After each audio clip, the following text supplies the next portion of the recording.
Hello, good evening. कैसे हो आप सभी लोग? आई होप सब एकदम बढ़िया और मस्त तरीके से अपनी पढ़ाई कर रहे होंगे। आज हम करने वाले हैं अपना बीपीएससी 114 का यूनिट 1। तो आज हमारा ये नया बुक स्टार्ट होने वाला है। मानती हूँ यार, काफ़ी दिनों बाद आज वीडियो रिकॉर्ड कर रही हूँ, बट यार थोड़ा-सा माफ़ कर दो। पता नहीं यार, दिक्कत मत लो, बस इतना मैं आप लोगों से बोलूँगी, आप दिक्कत मत लो। पूरा सिलेबस खत्म कराने का मेरा काम है, मैं पूरा सिलेबस कंप्लीट करा दूँगी, ठीक है जी? तो चिंता नहीं करने का है, चिंतन करो भाई, चिंता से कुछ नहीं होगा। ये क्यों नहीं रुक रहे हैं भाई? थंबनेल अभी से ही दिक्कत, वीडियो स्टार्ट भी नहीं करी है, अभी से ही दिक्कत आने लगी है। अरे देखो, चलो भाई, हो गया स्टार्ट। तो आज हम स्टार्ट करेंगे अपना बीपीएससी 114, ठीक है जी? तो एक बार हम हाइलाइटर ले लेते हैं, पेन चूज कर लेते हैं, देन फिर हम स्टार्ट करेंगे। अभी सारी दिक्कतें होंगी, देखना। अरे यार, हो जा। हम्म देखो भाई, बीपीएससी 114 हमारी एक नई बुक है जहां पे हम इंडियन पॉलिटिकल थॉट को समझेंगे। तो बीपीएससी 112 के अंदर हमने क्लासिकल पॉलिटिकल थॉट बोला था। अब आपको समझ में आता है ना क्लासिकल और मॉडर्न का फर्क?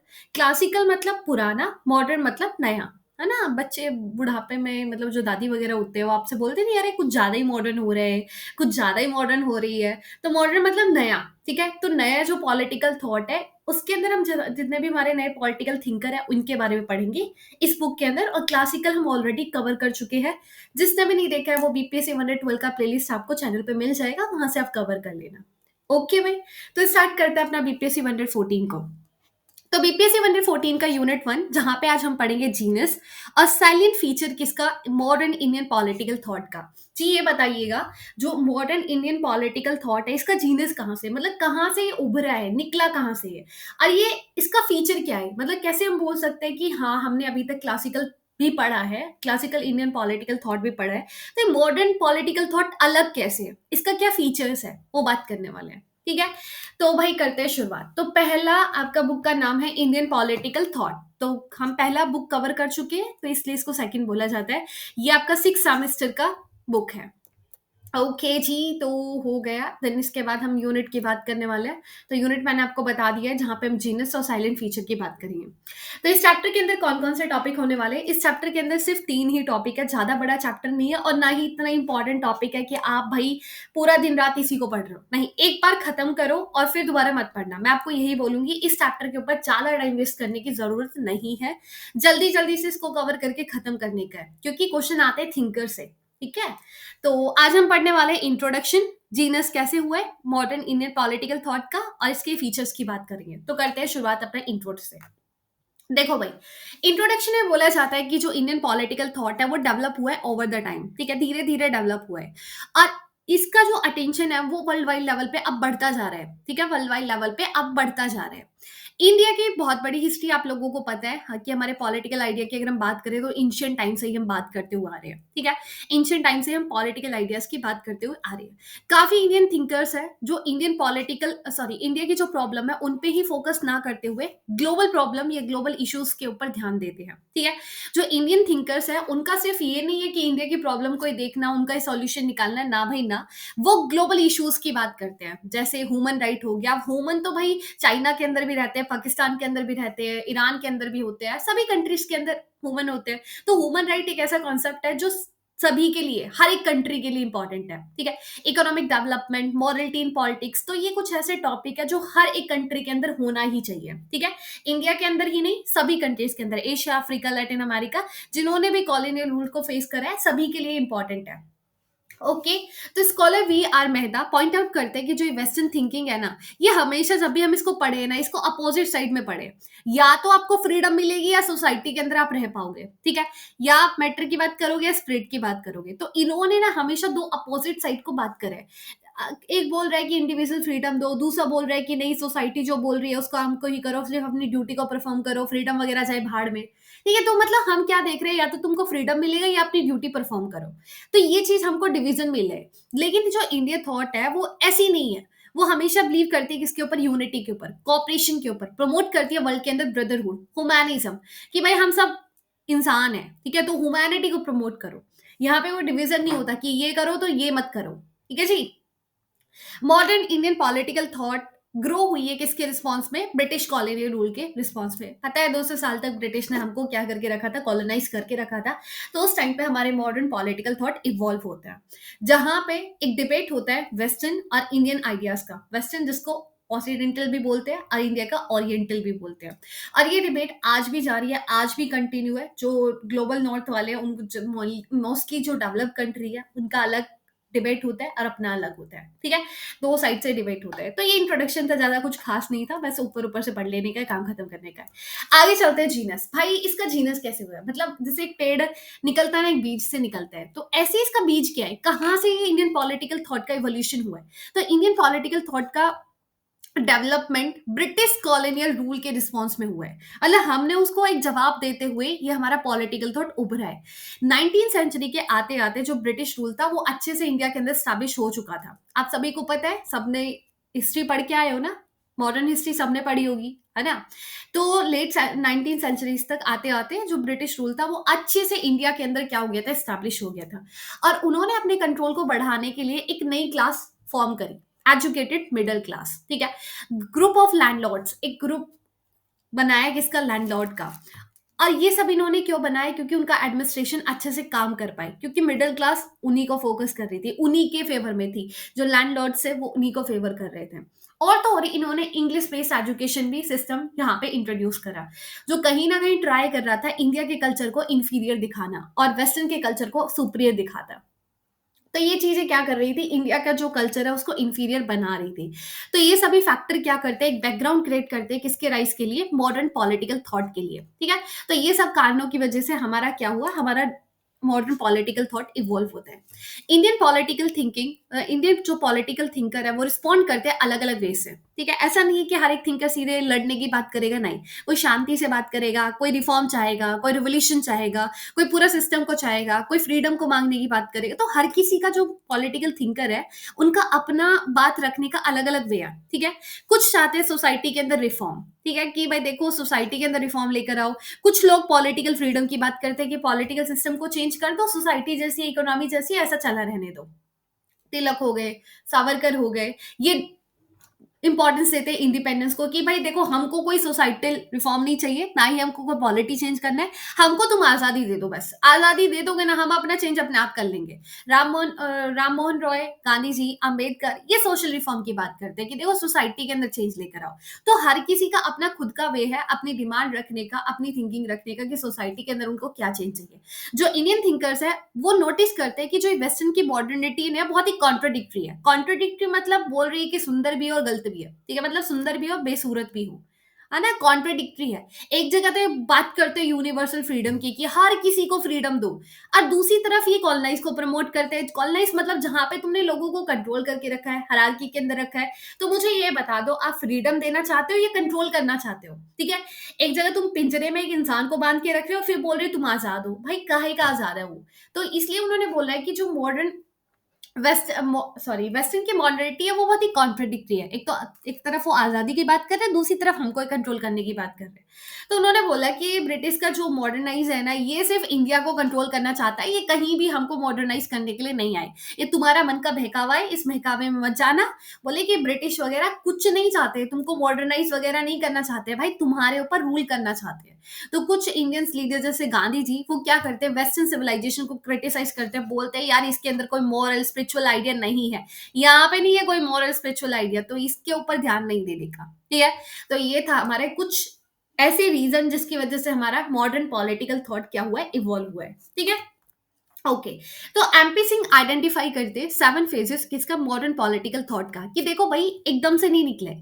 अगर आप मॉडर्न पॉलिटिकल थॉट की बात करोगे कैसे उभरा है, तो उसके पीछे अलग अलग फेज में हमको उभरते हुए दिखेगा। पहले रिएक्टिव, लोग क्या करें? रिएक्शन करें। लोगों ने रिएक्शन में क्रांति कर डाली, कब? 1857 के अंदर, रिवॉल्ट ऑफ 1857 सबको याद है ना। देन उसके बाद रिस्पॉन्सिव फेज हमको दिखता है, जहां पे लोगों ने रिफॉर्म मूवमेंट की बात करी, सोसाइटी के अंदर उन्होंने रिफॉर्म लेकर आए, जैसे राजा राम मोहन ने ब्रह्मो समाज बनाया, अलीगढ़ मूवमेंट हो गया। तो ये सोसाइटी के अंदर रिफॉर्म चाह रहे थे। रिवाइवलिस्ट जिन्होंने सीधे रिवॉल्ट कर डाला, ठीक है, रिवॉल्व कर दिया, मतलब एक तरीके से रिलीजियस रिफॉर्म लेकर आना, रिवाइव करना, आर्य समाज, देवबंद स्कूल, इस सोसाइटी को रिवाइव करना चाह रहे थे, बदलना चाह रहे थे। रिवोल्यूशनरी एंड नेशनलिस्ट, जो फ्रीडम फाइटर जैसे भगत सिंह, भाई सीधे क्रांति पे आके सीधे ठोक देने का है। मिलिटरिस्ट, जैसे सुभाष चंद्र बोस हो गए, इंडियन नेशनल आर्मी हो गई। ट्रांसफॉर्मेट, जो कि सोसाइटी को ट्रांसफॉर्म करना चाहते हैं, बदलना चाहते हैं। गांधी, नेहरू, अंबेडकर और भी सोशलिस्ट लीडर जो कि सोसाइटी को क्या करना चाह रहे हैं, ट्रांसफॉर्म करना चाह रहे हैं। सी इंटरप्राइजेस, जो इकोनॉमिक लिबरेशन की बात कर रहे हैं, जैसे सी गोपालाचारी। ठीक है, तो हम बोल सकते हैं कि अलग अलग फेजेस में जो इंडियन पॉलिटिकल थॉट है वो उभरा है। कहीं हमको रिएक्टिव दिखा है, तो कहीं हमको रिस्पॉन्सिव दिखा है, तो कहीं रिवलिस्ट दिखा है, तो कहीं रिवोल्यूशनरी और मिलिटरीज एंड ट्रांसफॉर्मेटिव दिखा है। ठीक है, तो जो इवोल्यूशन है किसका, मॉडर्न पॉलिटिकल थॉट का, वो काफी इंपॉर्टेंट रोल प्ले करता है इंडिया के इंडिपेंडेंस मूवमेंट को फॉर्म करने में। अरे छोटे छोटे मूवमेंट ही तो बाद में जाके इंडिया के इंडिपेंडेंट मूवमेंट का वो लेते हैं, रूप लेते हैं, है ना। उन्हीं का फॉर्मेशन। अच्छा मुझे ये बताओ, जो सत्याग्रह मूवमेंट हो गए, हमारे इंडिपेंडेंस मूवमेंट हो गए, ये सब फ्रीडम मूवमेंट हो गए, ये इनके पीछे कैसे आया? एक दिन में लोगों को रात में सपना थोड़ी दिया है कि आजादी के लिए मांग करेंगे, अपना आजादी के लिए आंदोलन रखेंगे। नहीं भाई, धीरे धीरे लोगों को दिक्कतें दिखने लगी, उनको लगा यार ये तो अपने ऊपर रूल कर रहे हैं, हमारे देश में हमारे ऊपर भड़क रहे हैं। ठीक है, तो छोटी छोटी चीजें जब लोगों के सामने आई, फिर लोगों ने रिएक्ट करना स्टार्ट करा, रिस्पॉन्स करना स्टार्ट करा, रिवॉल्ट करा, तब भी बात नहीं बनी तो रिफॉर्मेशन की बात करी। तो वही चीजें क्या करी, इंडिया के इंडिपेंडेंस मूवमेंट को एक रूप देती है और इंडिया की गवर्नेंस, फ्यूचर गवर्नेंस को शेप करती है। ठीक है, तो ये हो गए जड़, जहां से हमारा इंडिया का मॉडर्न पॉलिटिकल थॉट स्टार्ट होता है। आगे चलते हैं जी। अब आगे हम बात करते हैं सैलिएंट फीचर का। भाई ऐसा क्या है इंडियन पॉलिटिकल थॉट में जो कि वेस्टर्न पॉलिटिकल थॉट में नहीं है?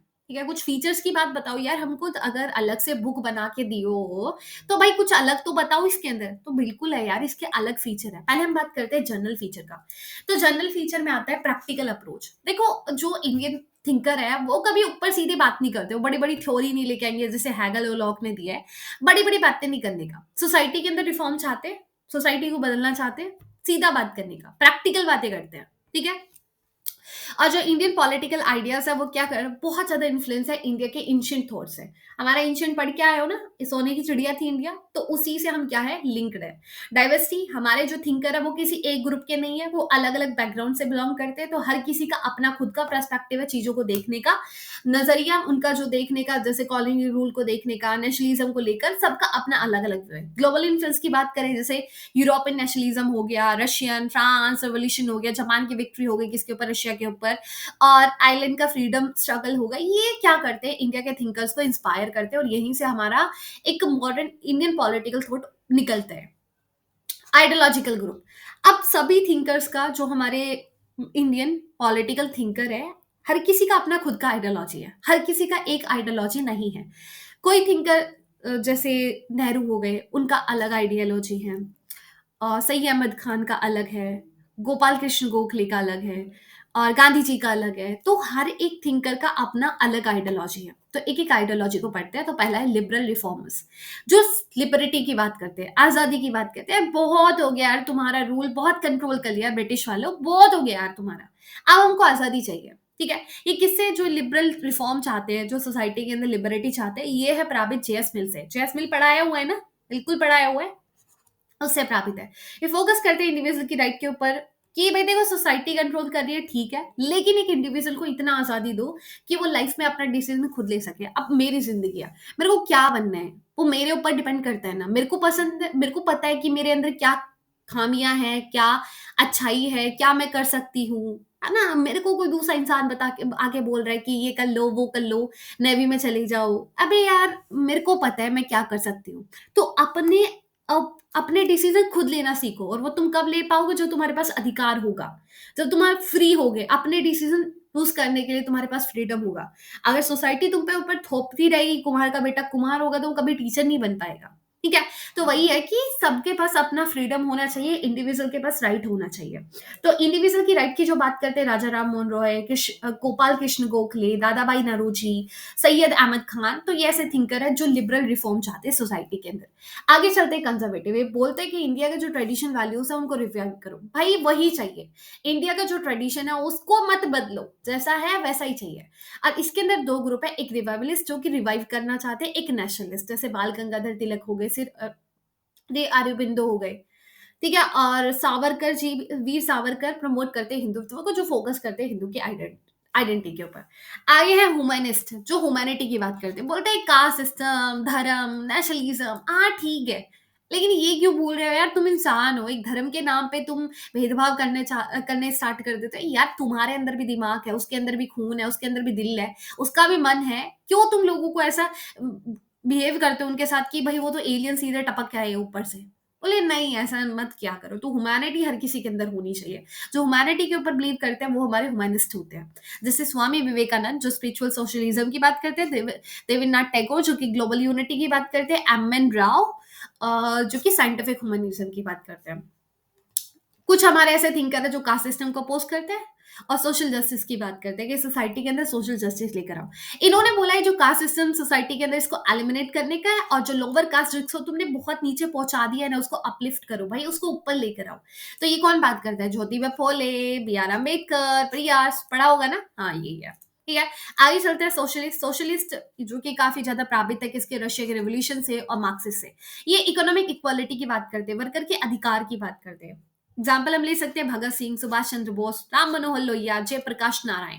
ये ऐसे थिंकर है जो सोशलिज्म इनकी आइडियोलॉजी है। आगे है जो जेंडर इक्वालिटी की बात करते हैं। तो अर्ली जो रिफॉर्मर्स थे, जो मैन मतलब जेंडर इक्वालिटी की बात करते हैं, वो मैन ही थे, राजा मोहन रॉय। लेकिन बाद में कुछ वुमेन एक्टिविस्ट भी आती है जो इक्वालिटी की बात कर रही है। ठीक है, सविता बाई पोले जो वुमेन के एजुकेशन की बात करेंगी, और पंडिता रामाबाई जो कास्ट और पैट्रियार्की के अगेंस्ट है। गांधी जी जो कि मोरल इक्वालिटी की बात करते हैं वुमेन के लिए। इस्लामिक थॉट भी हमारे यहाँ पे है। तो जो मुस्लिम लीडर थे इनिशियली वो काफी ज्यादा पसंद नहीं करते थे ब्रिटिश रूल को, लेकिन बाद में उन्होंने अडॉप्ट करा मॉडर्न आइडियाज को। जैसे सर अहमद खान हो गए जो एजुकेशन रिफॉर्म चाहते हैं, मोहम्मद इकबाल हो गए जो मुस्लिम नेशनलिज्म चाहते हैं। गांधी और नेहरू की बात करते हैं तो गांधी जो जिनका अपना खुद का एक आइडियोलॉजी है नॉन वायलेंस का, सेल्फ रूल की बात करते हैं कि अपना खुद का स्वराज रखो, और ये ट्रेडिशन मॉडर्निटी इसकी तरफ बिल्कुल आंख बंद कर लो, ये बोल दो हम अंधे हैं, हमको ये दिखता ही नहीं है। ठीक है, नेहरू जी जो कि मिक्स सोशलिज्म की बात करते हैं, बोलते हैं सोशलिज्म ऐसा नहीं होना चाहिए कॉपी पेस्ट वाला, नहीं भाई अपना खुद का सोशलिज्म लेकर आओ। डेमोक्रेसी सेक्युलरिज्म की बात करते हैं और इंडिया के डेवलपमेंट की बात करते हैं। ठीक है, तो ये हमारी कुछ आइडियोलॉजीज थी इंडिया के अंदर। जो पॉलिटिकल थिंकर का अपना अपना आइडियोलॉजी है, हर एक थिंकर अलग अलग आइडियोलॉजी से बिलोंग करता है और अपनी बात रखता है। ठीक है, तो यही था पूरा चैप्टर। आई होप आप लोगों को समझ में आया होगा। कहीं कोई दिक्कत परेशानी तो कमेंट सेक्शन में बता देना, वरना मजे करो यार, चिल रखो, और कोई टेंशन वेंशन नहीं लेने का है। पूरा सिलेबस खत्म कराने का मेरा काम है, हो जाएगा पेपर तक। सो बाय, टेक केयर, अपना ध्यान रखना, ख्याल रखना, ऑल द वेरी बेस्ट। और भाई क्लास की पीडीएफ आपको टेलीग्राम पे मिल जाएगी, और टेलीग्राम का लिंक आपको डिस्क्रिप्शन बॉक्स में मिल जाएगा, वहां जाके ग्रुप को ज्वाइन करके पीडीएफ डाउनलोड करने का, एक बार खुद से पढ़ने का, बस खत्म। और इस चैप्टर में यार इतना ज्यादा मत घुसना कि ये चीजें समझ में नहीं आ रही है, वो नहीं आ रहा, बहुत ईजी चैप्टर है, बहुत ही ईजी नोट्स बनाया है, समझ में आ जाएगा एक बार में। और कोई दिक्कत हो परेशानी हो तो कमेंट है, ग्रुप है मेरा टेलीग्राम का, वहां जाके कमेंट कर देना, बता देना मेरे को। ठीक है, सो बाय, टेक केयर, अपना ध्यान रखना, ख्याल रखना, ऑल द वेरी बेस्ट। जय श्री राधे राधे।